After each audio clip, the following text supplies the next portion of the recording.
You can't have the American dream if you have high crime.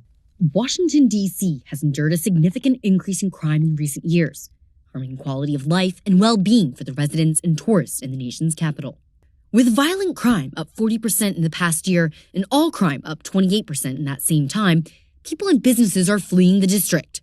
Gabriel Nadales is a former Antifa activist and says the crime wave has put the American dream in jeopardy for thousands of people. The reason is because you can't do anything if you are too afraid to leave your house, whether it is go to work or go out and go to the park, go buy a new car, because somehow you're going to be afraid that somebody's going to steal your car, which is unfortunately a problem throughout the country.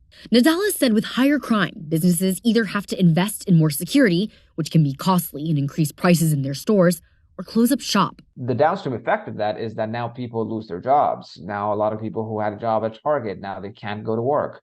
That means that the people who had to go to Walmart pharmacy or a CVS pharmacy inside Target, now they can't get their medication.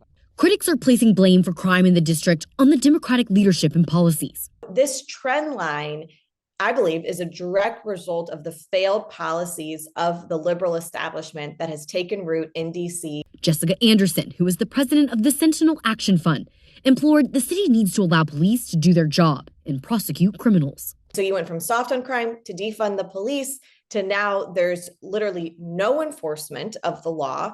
The lawlessness and recklessness is allowed to run rampant. Crime is at astronomical levels. Nadales placed blame on the D.C. government and Mayor Muriel Bowser for their tone and policy around policing in 2020, which they have reversed on themselves, and also expressed concern over D.C. U.S. Attorney Matthew Graves' prosecution record. That's also a big issue, that prosecutors throughout the country are refusing to prosecute several different crimes in the name of social justice. If you don't have enough police and you let criminals who are caught by the police go, you are going to have more crime. It's as simple as that.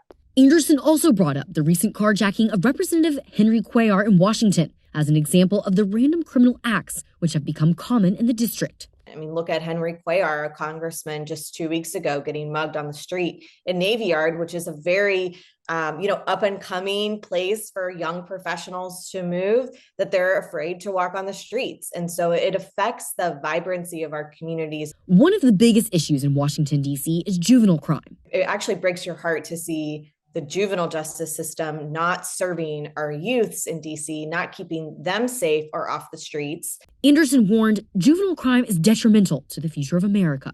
That sort of behavior continues to deteriorate not only the family, but the very fabric that keeps our communities intertwined through intergenerational learnings. And so when that is separated and thwarted because of the aggressive crime, you actually see not only the breakdown of the family, but you see the breakdown of community. And that's going to hurt America long term. It doesn't just hurt our cities, it hurts our country as a whole.